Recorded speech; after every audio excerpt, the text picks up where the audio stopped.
Industrial revolution क्या होता है? यहाँ पर एक पर्टिकुलर टाइम पीरियड आया था जब एकदम से फर्स्ट इंडस्ट्रियल रेवोल्यूशन हुआ था, यानी कि इंडस्ट्रीज़ बेस्ड चीज़ें होने लगी थी और इंडस्ट्रीज इस्टेब्लिश होने लगी थी, फैक्ट्रीज इस्टेब्लिश होने लगी थी और टेक्नोलॉजी जो है वो बहुत ही कॉमन हो गई थी उस ज़माने में उस चीज़ के लिए, क्योंकि वहाँ पर सब जगह इस चीज़ का बहुत बूम था उस समय में और लोग बाग जो है नई नई चीज़ों को अपना रहे थे। जैसे हमने पिछले चैप्टर में पढ़ा था प्रिंटिंग प्रेस का जो एकदम से इन्वेंशन हुआ था और कैसे वहाँ पर इस चीज़ को लेकर के वो बहुत पॉपुलर हो गई थी और उससे कितनी हेल्प मिली थी एजुकेशन को फैलाने में, नॉलेज को फैलाने में। उसी तरीके से यहाँ पर इंडस्ट्री के बारे में हम पढ़ेंगे कि कैसे इस एरा में इंडस्ट्री का रेवोल्यूशन हुआ है।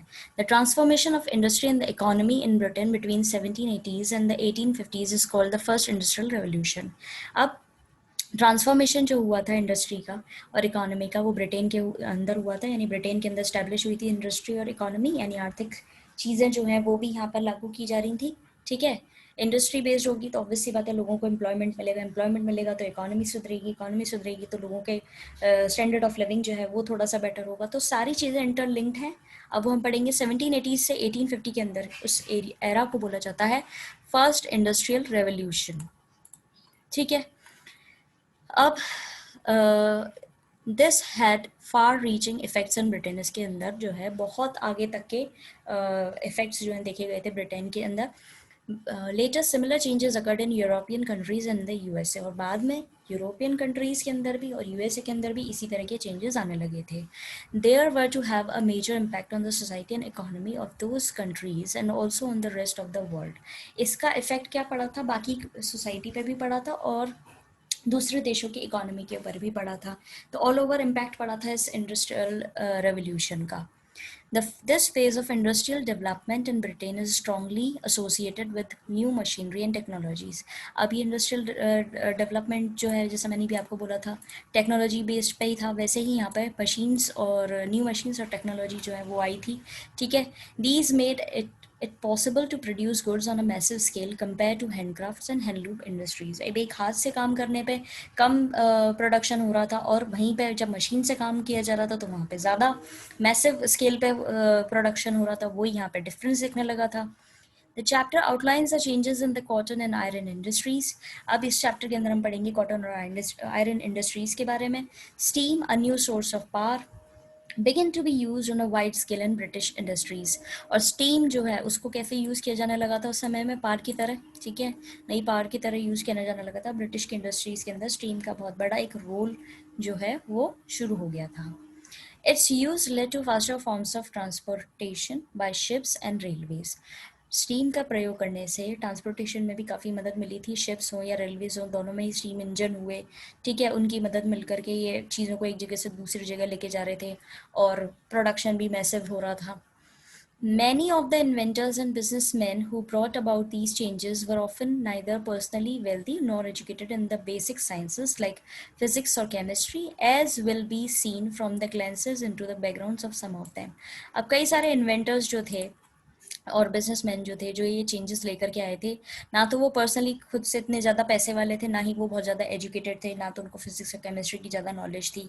ये सारी चीज़ें आपको बैकग्राउंड में दिखेंगी जब हम इस चैप्टर को पढ़ेंगे, तब आपको समझ में आएगा कि बस किस तरह ये चीज़ें हो रही थी। Industrialization led to greater prosperity for some, but in the initial stages it was linked with poor living and working conditions of millions of people। अब इंडस्ट्रियलाइजेशन जो है वो बहुत ही बड़े लेवल पर प्रोस्पेरिटी लेकर के आया था, लेकिन शुरुआती स्टेजेस जो हैं वो बहुत ही गरीबी से जुड़ी हुई हैं और कंडीशंस जो थी लोगों की, वर्किंग कंडीशंस जो थी, जैसे कि वेमेन और चिल्ड्रन, उनकी बहुत ही ख़राब वर्किंग कंडीशंस रही। यानी कि एंड में मतलब शुरुआती रूप में देखा जाए तो इतना अच्छा इस चीज़ को प्रोत्साहित नहीं किया गया था, बाद में जाकर के बहुत ज़्यादा वेल्थ लेकर के आया है ये। ठीक है, This sparked off protest which forced the government to enact laws for regulating conditions of work। अब क्योंकि conditions अच्छी नहीं थी, working conditions अच्छी नहीं थी, million of peoples including कई लाखों लोगों के inclusion था इसके अंदर, जैसे women और children। ठीक है, और इन सब के बावजूद देखा जाए तो फिर क्या हुआ था, वहाँ पे प्रोटेस्ट होने लगा था अब उससे क्या हुआ था, जब कंडीशंस अच्छी नहीं थी वर्किंग कंडीशंस, तो उसका विरोध तो होना बनता ही था। तो उससे गवर्नमेंट को कुछ कानून लगाने पड़े, किस पे, कंडीशंस ऑफ वर्क, यानी वर्किंग कंडीशंस जो है उसके ऊपर उनको थोड़ा सा इनेक्ट करना पड़ा। The term Industrial Revolution was used by European scholars George Michelet in France and Frederick Engels in Germany. अब Industrial Revolution सबसे पहले की टर्म जो है किसने यूज़ करी है, जॉर्ज मिशलेट फ्रांस के और फ्रेडरिक एंजल्स जर्मनी के, ठीक है, इन्होंने यूज़ करी थी सबसे पहले industrial revolution. It was use for the first time in English by the philosopher and economist Arnold Toynbee. और सबसे पहले इंग्लिश के अंदर जब इन्होंने इंग्लिश फिलोसफर जो थे उन्होंने यूज़ करी थी, ठीक है, इनका नाम है अर्नोल्ड टॉयनबी, 1852 से 83 के बीच में इनका लाइफ स्पेन रहा है। To describe the changes that occurred in British industrial development between 1760 and 1820। अब इन्होंने ये टर्म जो यूज़ करी है ये क्या बताने के लिए यूज़ करी कि ब्रिटिश इंडस्ट्रियल डेवलपमेंट किस तरह से हुआ है, कैसे आया और किस तरह से इसका डेवलपमेंट हुआ, उस चीज़ को बताने के लिए। These dates coincided with those of the reign of George III, on which Toynbee was giving a series of lectures at Oxford University. अब ये जो डेट्स हम यहाँ पे पढ़ रहे हैं ये किसके साथ में जुड़ रही हैं, ये जुड़ रही हैं जॉर्ज थर्ड के रूल से, ठीक है, जिनके बारे में टॉयनबी जो है लेक्चर्स दे रहे थे, कई सीरीज ऑफ लेक्चर दिया उन्होंने ऑक्सफोर्ड यूनिवर्सिटी के अंदर। His lectures were published in 1884, इनके लेक्चर्स कब पब्लिश हुए हैं, 1884 में। After his untimely death is a book called Lectures on the Industrial Revolution in England, Popular Addresses, Notes and Other Fragments। अब क्या हुआ था, इनकी मृत्यु जब हो गई थी, अनटाइमली डेथ हुई थी, यानी कि इनका कोई प्रॉपर, ना तो ये बुजुर्ग थे ना कोई इनको बीमारी थी, एकदम से इनकी मौत के बाद में इनके जो लेक्चर्स हैं पब्लिक करे, लेक्चर्स जो थे वो पब्लिश करे गए। और बुक क्या थी, उस बुक का नाम क्या था, lectures on the industrial revolution in England, popular addresses, notes and other fragments, ये बुक का नाम है।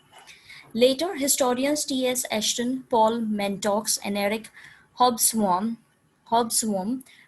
broadly agreed with Toynbee। बाद में इनके साथ में दूसरे historians जो है वो भी agree करने लगे, इनके जो इनकी बुक पढ़ी उसके साथ में इनकी थ्योरी को जोड़ करके इन्होंने भी agree किया। There was remarkable economic growth from 1780s to 1820 in the cotton and iron industries, in coal mining, and in the building of roads and canals and foreign trade। अब क्या हुआ था, एक इकोनॉमिक ग्रोथ आई थी, किस दौरान में आई वो इकोनॉमिक ग्रोथ, जब ये इंडस्ट्रियल रिवोल्यूशन शुरू हुआ था तो उससे 1780 से 1820 के बीच में इकोनॉमिक ग्रोथ आई थी। और ये किस वजह से आई थी, कॉटन और आयरन इंडस्ट्रीज़ वहाँ पे बूम पे थी उस समय, बहुत ज़्यादा इनमें फल फूल रही थी, ठीक है। कोल माइनिंग जो है, कोयले की खदान जो होती है वो भी, ठीक है, उसकी वजह से रोड्स और कैनल्स जो हैं वो भी बढ़ने लगे थे। और फॉरेन ट्रेड यानी कि एक देश से दूसरे देश के साथ में जो व्यापार हो रहा था वो भी बढ़ने लगा था। T.S. एस्टन, ठीक है, 1889 से 1968 तक इनका लाइफ स्पेन रहा है। Celebrated the industrial revolution when England was swept by a wave of gadgets. अब इन्होंने क्या बोला है कि इंडस्ट्रियल रेवोल्यूशन जो है वो मनाया जा रहा था जब इंग्लैंड जो है भर गया था, किससे, वेव ऑफ गैजेट्स, यानी कि जो सारी टेक्निकल टर्म्स होती हैं, गैजेट्स यानी कि अलग अलग इन्वेंशंस हो रहे थे उस समय, वो भर गया था इंग्लैंड से, तब वहाँ पर इंडस्ट्रियल रेवोल्यूशन का सेलिब्रेट किया जा रहा था। अब ये ब्रिटेन को ही क्यों चूज़ किया गया, ठीक है, ब्रिटेन ही इस चीज़ का सेंटर क्यों रहा, फर्स्ट कंट्री क्यों रही जिसने मॉडर्न इंडस्ट्रियलाइजेशन को एक्सपीरियंस करा, उसके बारे में अब हम पढ़ेंगे। Britain was the first country to experience modern industrialisation. Britain पहली कंट्री है जिसने मॉडर्न इंडस्ट्रियलाइजेशन को एक्सपीरियंस किया है, पहला अनुभव यही हुआ है। It had been politically stable since the 17th century with England, Wales and Scotland unified under a monarchy. ये पॉलिटिकली स्टेबल रहा, यानी राजनीतिक तौर पे यहाँ पे स्थिरता बनी हुई थी। कब से बनी हुई थी, 17th सेंचुरी से बनी हुई थी, जब इंग्लैंड, वेल्स और स्कॉटलैंड जो है वो एक मोनार्की के अंडर आ गए थे, ठीक है, एक ही रूल के अंडर आ गए थे। दिस मेंट, इसका मतलब ये है that the kingdom had common laws, a single currency and a market that was not fragmented by local authorities levying taxes on goods that pass through this their area and thus increasing their price. अब इसका main मतलब क्या है monarchy से, यहाँ पे क्या समझ रहे हैं कि किंगडम जो है, सारे किंगडम जो है उनमें सब में एक कानून था, एक करेंसी, यानी एक उनकी उस समय करेंसी एक ही चल रही थी। मार्केट जो है वो उन पे अलग अलग लोकल अथॉरिटीज़ जो हैं उनके गुड्स और सर्विसेज पे अलग अलग एरिया के अनुसार टैक्स नहीं लगा रही थी, इससे प्राइस नहीं बढ़ रही थी। Not fragmented by local authorities levying taxes on goods pass through their area दस इंक्रीजिंग देयर प्राइस। अब क्योंकि सब जगह एक सा कानून था तो अलग अलग कानून अपने बना करके उस पर टैक्स वो लोग लगा नहीं पा रहे थे। By the end of the 17th century, money was widely used as a medium of exchange. 17वीं शताब्दी से मनी जो है उसको मीडियम ऑफ एक्सचेंज की तरह देखा जाने लगा, बहुत ज़्यादा यूज होने लगा, पैसे दो और चीज़ें लो उस तरीके से। By then a large section of the people receive their income in the form of wages salaries rather than in goods. उससे पहले क्या होता था, लोग बाग जो हैं उनको अपनी सैलरी और वेजेस जो है वो किस हिसाब से मिलते थे, सामान के बदले में, कि उनको उन्होंने किसी के लिए काम किया तो उन्होंने उनको एक बोरी बीट जो है वो प्रोवाइड करा दिया, इस तरीके से मिलता था। और उससे 17th सेंचुरी के दौरान क्या होने लगा, उसके बाद में उनको पैसे मिलने लगे कि अपने हिसाब से वो सैलरी और वेजेस जो है उनको मिलने लगे और वो अपने हिसाब से उसको यूज़ करने लगे। This gave people a wider choice for ways to spend their earnings and expanded the market for the sale of goods. इससे क्या हुआ, लोगों को जब पैसे मिलने लगे तो उनके पास में उनकी जो अर्निंग्स थी, यानी कि उनको जो खर्च करना था, जो वो खरीद रहे थे अपनी अर्निंग्स यानी अपनी कमाई से, वो अपने अनुसार खरीदने लगे चीज़ें। पहले तो उनको सिर्फ ज़रूरत की चीज़ें मिलती थी जिससे वो अपना सर्वाइव कर सकें, गुजर बसर कर सकें। बाद में उनके पास में पैसे मिलने लगे तो उनकी गुजर बसर की चीज़ों के अलावा उनके पास में और ऑप्शंस भी रहने लगे जिससे वो और चीज़ें खरीदने के लायक भी रहे, और उससे क्या हुआ, मार्केट बढ़ने लगा। In the 18th century, England had been through a major economic change, later described as the agricultural revolution. 18th century के अंदर वहाँ पे क्या आया था, इंग्लैंड के अंदर एग्रीकल्चर रेवोल्यूशन आया था। ठीक है, मार्केट जो है वो बढ़ रहा था, इकोनॉमिक चेंज आए थे, यानी लोगों को जब पैसे मिलने लग गए तो उन्होंने अपने हिसाब से चीज़ें खरीदना शुरू करा, उससे चीज़ें बिकने लगी तो इकोनॉमिक फ्लो यानी मनी फ्लो होने लगा प्रॉपर तरीके से। ठीक है, और ऑप्शंस बढ़ने लगे, मार्केट में पैसा आने लगा, तो इस तरीके से वहाँ पे उसको एग्रीकल्चर रेवोल्यूशन की तरह भी देखा जाता है।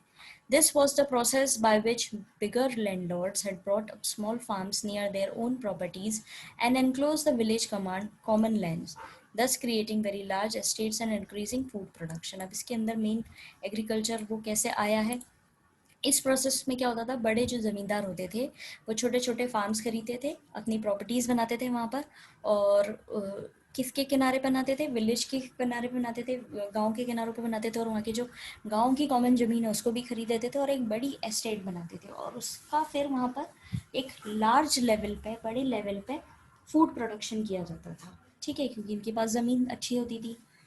This forced landless farmers and those who had lived by grazing animals on the common lands to search for jobs elsewhere. Most of them went to nearby towns. अब इन्होंने क्या किया, विलेज की ज़मीन खरीदी, उसके आसपास की ज़मीन खरीदी, बड़े बड़े एस्टेट्स बना लिए। ठीक है, तो जो लोग जॉबलेस थे, जिनके पास में जॉब्स नहीं थी, ठीक है, या उनके पास में जो फार्मर जिनके पास में लैंड नहीं था, ज़मीन नहीं थी खेती बाड़ी करने के लिए, और जो सिर्फ अपने जानवरों को चरा करके ही अपना गुजर बसर चला रहे थे, उनको भी क्या करने लगे, उनको भी फोर्सफुली उनको भी काम ढूंढना पड़ा। ठीक है, और फिर वो आसपास के जो छोटे छोटे टाउन हुआ करते थे वहाँ काम की तलाश जाने लगे, काम की तलाश में जाने लगे, वहाँ काम करने लगे। ठीक है, तो इस तरीके से ब्रिटेन के अंदर जो है बदलाव आया था। फिर है town trade and finance. Finance के अंदर अब इसमें क्या हुआ था, 18th सेंचुरी के अंदर कई सारे टाउन्स जो हैं यूरोप के अंदर वो साइज़ में बढ़ रहे थे और पॉपुलेशन भी बढ़ रही थी। अब 19 में से कुछ सिटीज़ ऐसी थी यूरोप की जो उस जिनमें पॉपुलेशन जो है वो डबल हो गई थी 1750 से 1800 के बीच में, और 11 जो है ब्रिटेन के अंदर ऐसी जगह थी जो डबल हो गई थी। लार्जेस्ट सबसे ज़्यादा पॉपुलेशन जो बढ़ी थी और एरिया में जो जगह बढ़ी थी वो थी लंदन। ठीक है, जो कि कंट्री मार्केट का हब माना जाता था कि यहाँ पे सबसे ज़्यादा मार्केट है, और उसके बाद में ये चीज़ें इस तरीके से एक्सपेंड होती चली गई।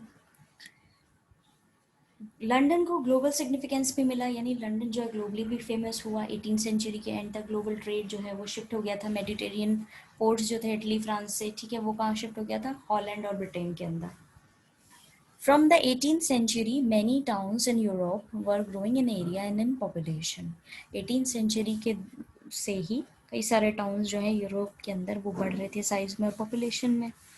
Out of the 19 European cities whose population doubled between 1750 and 1800, 11 were in Britain. अब 19 यूरोपियन सिटीज के अंदर से जिनकी 17वीं शताब्दी से 18वीं शताब्दी के अंदर पॉपुलेशन डबल हो गई थी, उनमें 19 में से सिर्फ ब्रिटेन की ही 11 जगह थी, ठीक है। The largest of them was London, और इन 11 जगहों में से ब्रिटेन की सबसे बड़ी जगह थी London, which served as the hub of the country's market with the next largest ones located close to it. अब ये कैसे लंदन जो है वो किस तरीके से पॉपुलर हो रहा था उस ज़माने में, एज अ मार्केट हब, सबसे बड़ा कंट्री का मार्केट हब जो होता है उस तरीके से कि जहाँ पे ज़्यादा मार्केट्स होते हैं और वहाँ पे खरीद फरोख्त की जाती है सामान की, उसकी तरह ये पॉपुलेटेड था. London has also acquired a global significance, इसको ग्लोबली जान पॉपुलर होने लगा, ये ग्लोबली इसको जान पहचान मिलने लगी लंदन को. By the 18th century, the center of global trade had shifted from the Mediterranean ports of Italy and France to the Atlantic ports of Holland and Britain. अब क्या हुआ था 18th सेंचुरी के आते आते, अब जो पहले की फेमस यूरोपियन मेडिटेरियन पोर्ट्स थे इटली और फ्रांस के, वो शिफ्ट हो गए थे कहाँ, ग्लोबली ट्रेड जो पहले इटली और फ्रांस में ज़्यादा हुआ करता था वो अब शिफ्ट हो रहे थे एटलांटिक पोर्ट्स में, जो कि हैं हॉलैंड और Britain. Still later, London replaced Amsterdam as a principal source of loans for international trade. International trade के लिए बाद में लंदन ने रिप्लेस कर दिया था एम्स्टरडेम को. पहले एम्स्टरडेम में होती थी वो चीज़, अब वो चीज़ होने लगी थी लंदन के अंदर. London also became the center of a triangular trade network that drew in England, Africa and the West Indies. और लंदन जो है वो क्या बनने लगा था, सेंटर बना था, ट्रायंगुलर ट्रेड सेंटर बनने लगा था, जिसके अंदर कौन कौन सी जगह आ रही थी, इंग्लैंड, अफ्रीका और वेस्ट इंडीज़ जो है ये आपस में ट्रेड कर रहे थे उस समय. इसको बोला गया था triangular trade network. The companies trading in America and Asia also had their offices in London. और जो कंपनीज व्यापार कर रही थी अमेरिका और एशिया के अंदर, वो उनके हेडक्वार्टर्स कहाँ बनने लगे थे, उनके ऑफिसेस लंदन के अंदर भी बनने लगे थे. So that's all for today. We'll continue after this para in next class.